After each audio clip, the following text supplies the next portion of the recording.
जय श्री राम, जय गुरुदेव। मैंने एक सीरीज स्टार्ट करी थी जिसमें हम बात करेंगे 9 ग्रहों की सबसे अच्छी पोजीशन जन्म कुंडली में क्या होती है या सबसे खराब पोजीशन जन्म कुंडली में क्या होती है। तो इस सीरीज में हमने बात करी थी शनि की सबसे अच्छी पोजीशन और सबसे खराब पोजीशन। उसी के साथ हमने बात करी थी गुरुदेव की पोजीशन के बारे में, सूर्य की पोजीशन के बारे में। लेकिन आज हम इस वीडियो में बात करेंगे राहु की सबसे अच्छी पोजीशन क्या होती है जन्म कुंडली में और सबसे खराब पोजीशन क्या होती है जन्म कुंडली में। इसी के साथ एवरेज पोजीशन क्या होती है जन्म कुंडली में राहु की, वो भी बात हम इस वीडियो में करेंगे। तो वीडियो का हर एक पॉइंट बहुत इंपॉर्टेंट होने वाला है। वीडियो को आप लास्ट तक जरूर देखिएगा, वीडियो का पॉइंट स्किप नहीं कीजिएगा, क्योंकि वीडियो में हम बात करेंगे अच्छी पोजीशंस तो होती ही है राहु की, लेकिन खराब पोजीशन में भी राहु के अच्छे फल आप कैसे प्राप्त कर सकते हैं। बिना लेट करे स्टार्ट करते हैं वीडियो को। लेकिन वीडियो में आगे बढ़ने से पहले आप चैनल पर फर्स्ट टाइम आए हैं तो आप चैनल को सब्सक्राइब कर लीजिए, जिससे कि आगे की वीडियोस, आगे के अपडेट्स आपको बैक टू बैक अवेलेबल हो सके। तो स्टार्ट करते हैं वीडियो को। सबसे पहले बात करते हैं जन्म कुंडली में किस घर में बैठकर राहु सबसे अच्छे रिजल्ट देता है, यानी कि राहु की सबसे अच्छी प्लेसमेंट जन्म कुंडली में कौन सी होती है। देखिए, राहु को आप इस तरीके से समझिए कि राहु बहुत पराक्रमी प्लैनेट है। जब ये अपने ही ऐसे पराक्रम के घर में बैठता है तो इसका पराक्रम, इसकी शक्ति दोगुना बढ़ जाती है। तो इसलिए अच्छे घरों की बात करें तो राहु थर्ड हाउस में बैठकर सबसे अच्छे रिजल्ट देता है। राहु थर्ड हाउस में अच्छे रिजल्ट देता है, राहु छठे घर में सबसे अच्छे रिजल्ट देता है, राहु 10th हाउस में अच्छे रिजल्ट देता है, राहु 11th हाउस में भी अच्छे रिजल्ट देता है। तो यदि हम बात करें तो ये 4 घर राहु के सर्वश्रेष्ठ घर माने जाते हैं, जिसमें राहु एक्सीलेंट रिजल्ट देता है। इसका सबसे इंपॉर्टेंट बात, राहु की जो 4 पोजीशन मैंने बताई है जन्म कुंडली में जो बहुत अच्छी है, तीसरी, छठी, 10वीं और 11वीं, यानी राहु तीसरे घर में हो, छठे घर में हो, 10वें घर में हो, 11वें घर में हो। लेकिन इसी के साथ एक इंपॉर्टेंट बात यह है कि हमें तीसरे घर का, छठे घर का, 10वें घर का और 11वें घर का डिस्पोस्टर भी देखना होता है, यानी कि तीसरे घर का लॉर्ड भी देखना पड़ता है कि उसकी पोजीशन कहां है। यदि तीसरे घर का लॉर्ड कहीं केंद्र में बैठ गया है तो राहु एक्सीलेंट रिजल्ट देगा। छठे घर का लॉर्ड यदि केंद्र में बैठ गया है तो भी राहु अच्छे रिजल्ट देगा। इसी तरीके से 10वें घर का लॉर्ड भी केंद्र में या त्रिकोण में बैठ गया है तो भी अच्छे रिजल्ट मिलेंगे। 11वें घर का लॉर्ड भी यदि केंद्र या त्रिकोण में बैठ गया है तो रिजल्ट एक्सीलेंट मिलेंगे। वो जब थर्ड हाउस में बैठता है तो आपकी इंटेलेक्ट बहुत अच्छी करता है, आप अच्छे बिजनेसमैन बन सकते हैं, आप बहुत अच्छे एंटरप्रेन्योर बन सकते हैं। आपके पास तो शब्दों का जादू है, सेल्स, मार्केटिंग, मीडिया, आप कम्युनिकेशन के फील्ड में है तो ये आपको बहुत उन्नति दे सकता है राहु। बात करें 6th हाउस की तो आप आए ही धन कमाने के लिए हैं, आप आए ही धन वृद्धि करने के लिए हैं, आप आए ही धनवान बनने के लिए हैं। यहाँ पर राहु शत्रुओं को खत्म करने के लिए आया है। आपके शत्रु भी आपके सामने नहीं टिक सकते, लेकिन बस ध्यान आपको केवल एक चीज का रखना है, क्योंकि ये रोग का घर भी है, छठा घर। तो बिना प्रिस्क्रिप्शन के, बिना सोचे समझे कोई भी मेडिटेशन या मेडिसिन नहीं लेनी है, अपना ट्रीटमेंट बहुत अच्छे से करवाना है। रोग के प्रति थोड़ा सावधानी रखने की आवश्यकता है। इसके साथ राहु जब 10th हाउस में बैठता है तो बहुत ही एम्बिशियस व्यक्ति बन जाता है। 10वें घर में यदि राहु है तो आप बिजनेस में अच्छा कर सकते हैं, आप अपनी जॉब में अच्छा कर सकते हैं, आप पॉलिटिक्स में जा सकते हैं। बहुत अच्छा एम्बिशियस बनाता है राहु 10th हाउस में। राहु बहुत सफलता देता है 10th हाउस में, लेकिन साथ में 10th हाउस का लॉर्ड देखना बहुत इंपॉर्टेंट है। 10th हाउस का लॉर्ड 10th में बैठ जाए, राहु के साथ बैठ जाए, या केंद्र या त्रिकोण में अच्छे स्थानों में अच्छे ग्रहों के साथ बैठ जाए तो 10th हाउस में राहु एक्सीलेंट रिजल्ट देता है। और इसी के साथ यदि बात करें 11th हाउस के राहु की तो ये भी बहुत एक्सीलेंट पोजीशन है राहु के लिए, लेकिन साथ में डिस्पोजिटर का ध्यान रखना है, यानी कि 11th हाउस का लॉर्ड कहां प्लेस्ड है। मैंने ऐसी कुंडलियां भी देखी हैं कि 11th हाउस का लॉर्ड यदि 5th हाउस में प्लेस्ड है तो ये एक राजयोग क्रिएट हो गया है और उनके जब राहु की दशा चली तो उन्होंने बहुत धन कमाया। और दूसरी कुंडली मैंने ऐसी भी देखी है जिसमें राहु 11th हाउस में बैठा है और 11th हाउस का लॉर्ड 8th हाउस में बैठा। जब राहु की दशा चली तो वो एडिक्शन का शिकार हो गए। No doubt Rahu 11th house में इच्छाओं की पूर्ति करता है, आपको प्रॉफिट करवाता है, लेकिन यदि लॉर्ड अच्छी जगह प्लेस नहीं है तो ये राहु आपको परेशानी भी दे सकता है। अब बात करते हैं राहु की सेकंड बेस्ट पोजीशंस क्या होती है। तो राहु 2nd हाउस में बैठकर अच्छे पोजीशन क्रिएट कर देता है। राहु 7th हाउस में बैठकर अच्छी पोजीशन क्रिएट कर देता है।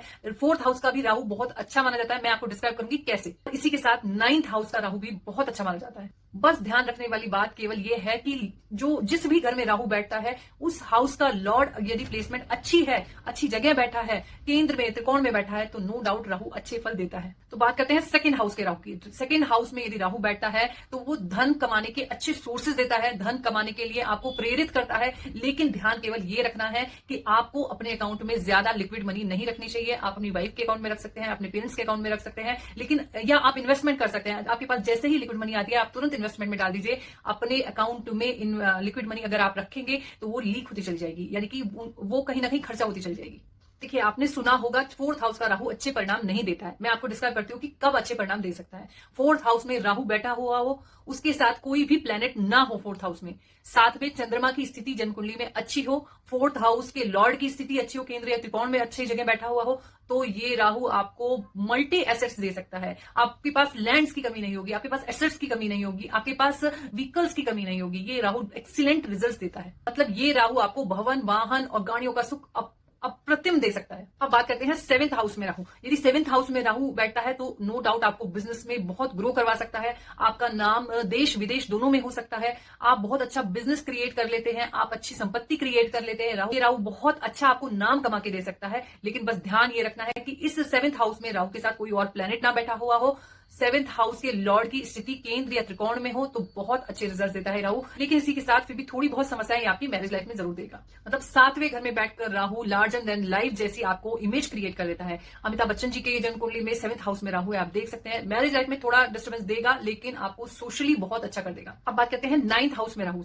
आपने हमेशा सुना होगा कि 9th हाउस में राहु अच्छे रिजल्ट्स नहीं देता है, लेकिन मैं समझाती हूँ आपको। 9th हाउस में यदि राहु बैठा हो, कोई और प्लैनेट्स राहु के साथ नहीं बैठा हुआ हो, गुरुदेव बृहस्पति की स्थिति आपकी जन्म कुंडली में अच्छी हो, 9th हाउस के लॉर्ड की स्थिति केंद्रीय त्रिकोण में अच्छी हो, तो ये राहु आपको बहुत अच्छे रिजल्ट देता है। ऐसा राहु आपके जन्म के बाद आपके पिता की उन्नति करवा देता है।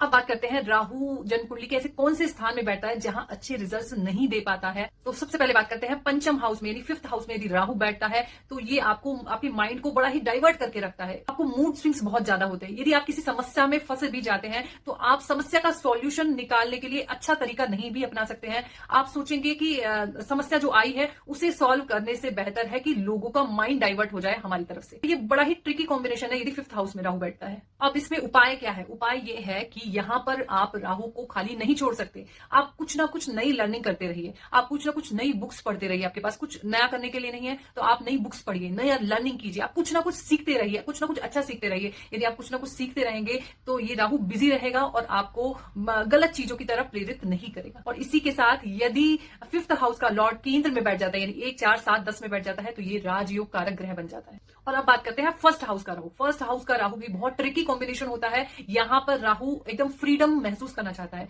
किसी बंधन में बंधना उसको पसंद नहीं है। यदि आप ऐसे व्यक्ति को किसी भी बंधन में बांधेंगे, कुछ डिसिप्लिन में रखने की कोशिश करेंगे तो वो नहीं रह पाएगा। और इसी के साथ यदि कोई रिश्ता भी आपको बंधन में बांधता है तो आप अपने आप को बहुत अच्छा महसूस नहीं करते, फिर आप कहीं ना कहीं उस रिश्ते से भी दूरी बना लेते हैं। और इसमें भी एक अच्छी बात है, यदि लग्न का राहु और लग्न का लॉर्ड यदि त्रिकोण में बैठ जाए, यानी 5वें घर में बैठ जाए या 9वें घर में बैठ जाए, या लग्न का लॉर्ड लग्न में ही बैठ जाए, तो आप एक हिस्ट्री क्रिएट कर सकते हैं।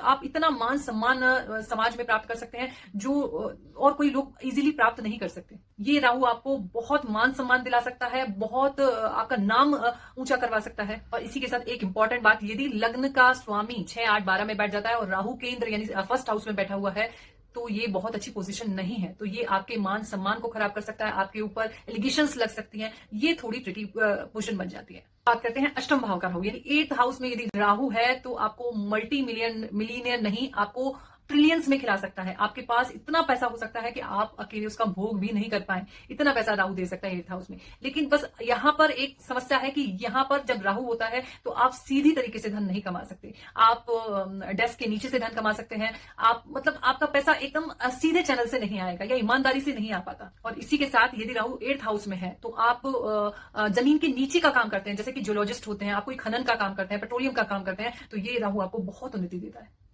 लेकिन इसी के साथ फिर वही शर्त है कि अष्टम भाव का स्वामी जो है अष्टमेश, वो वेल प्लेस्ड होना चाहिए, तब ये राहु आपको मल्टी मिलियनियर या ट्रिलियंस में कमवा सकता है। अब बात करते हैं 12th हाउस में राहु, जो आपने सुना होगा कि 12वें घर में राहु अच्छे रिजल्ट्स नहीं देते हैं। तो इसके लिए, क्योंकि 12वां घर गुरुदेव बृहस्पति का घर माना जाता है काल पुरुष के अनुसार, यहां पर यदि राहु बैठता है और कहीं से भी जन्म कुंडली में कहीं से भी गुरुदेव बृहस्पति राहु पर दृष्टि डाल देते हैं तो ये एक सन्यासी व्यक्ति बन जाता है। ये बहुत ही सन्यासी टाइप का व्यक्ति बन जाता है। ये सन्यास योग का भी बहुत अच्छा उदाहरण है। मेरे वर्ड्स को ध्यान से सुनिए कि यदि 12वें घर में राहु है और गुरुदेव बृहस्पति की उस पर दृष्टि पड़ जाती है तो ये एक सन्यास योग क्रिएट कर देता है। तो गुरुदेव बृहस्पति 4थे घर में बैठ के भी दृष्टि दे सकते हैं, 8वें घर में बैठकर भी दृष्टि दे सकते हैं, और या तो 6ठे घर में बैठकर गुरुदेव बृहस्पति राहु पर दृष्टि डाल दे। और 12th हाउस का जो डिस्पोजिटर है, यानी कि 12th हाउस का जो मालिक है, 12th हाउस का जो लॉर्ड है, वो अच्छा प्लेस्ड है, तो ये राहु आपको बहुत अच्छा मन से बहुत अच्छा बना देता है, मन से सन्यासी जैसा बना देता है। आप बहुत डिटैच्ड रहते हैं लोगों से, आपकी सोच ऐसी हो जाती है कि एक ही तो लाइफ मिली है, अपने हिसाब से जीऊंगा। और लेकिन यदि 12th हाउस का जो डिस्पोजिटर है, 12th हाउस का जो लॉर्ड है, वो उसकी प्लेसमेंट अच्छी नहीं है, 6, 8 में प्लेसमेंट हो जाती है, तो ये राहु आपके लिए अच्छा नहीं माना जाता। ये आपके लिए जीवन में समस्याएं क्रिएट कर देता है। 6 या 8 में राहु बैठा है तो ये आपको धन का नुकसान करवा सकता है, आपकी संपत्ति में नुकसान करवा सकता है, ये किसी भी प्रकार से आपको नुकसान की तरफ अग्रसर कर सकता है। अब बात करते हैं, राहु आपका किसी भी घर में बैठा हुआ है और आपको किसी भी तरीके से समस्या क्रिएट कर रहा है, तब आपको क्या उपाय करना चाहिए। तो यदि आपका राहु कहीं भी बैठा है और आपको कैसे भी समस्या क्रिएट कर रहा है, तो यदि आप एजुकेशन के फील्ड में है या आपकी एज बहुत छोटी है, आप एजुकेशन ले रहे हैं, तो आप मां सरस्वती की पूजा कीजिए। और यदि आप मिड एज में हैं और आपको जीवन में समस्याएं आ रही हैं, लेकिन समस्याएं धन से रिलेटेड नहीं है, केवल वैसे ही समस्याएं आ रही हैं आपके जीवन में, तब आप मां दुर्गा की आराधना कीजिए। और यदि आप किसी भी एज में हैं और आपको धन से रिलेटेड समस्याएं आ रही हैं, तो आपको मां लक्ष्मी की आराधना करनी चाहिए, श्री सूक्तम का पाठ करना चाहिए, और नहीं तो आप दुर्गा सप्तशती का पाठ डेली रूप से कीजिए। आपका राहु धीरे धीरे अच्छा होने लगेगा। तो ये थी राहु की सबसे अच्छी, एवरेज और थोड़ी खराब पोजीशन आपकी जन्म कुंडली में। आप लगाकर देखिए कि आपकी जन्म कुंडली में राहु किस घर में बैठा है, वो किस पोजीशन में बैठा है, आपने कितना कनेक्ट किया है। आप मुझे कमेंट में जरूर बताइएगा। आई होप ये वीडियो आपको बहुत ही इंफॉर्मेटिव लगा होगा। इसी तरीके के इंटरेस्टिंग वीडियोस जो बेस्ड है एस्ट्रोलॉजी, न्यूमरोलॉजी और हनुमान जी की भक्ति पर, आप हमारे चैनल को लाइक कीजिए, शेयर कीजिए, कमेंट कीजिए और सब्सक्राइब भी कीजिए। तब तक के लिए जय श्री राम।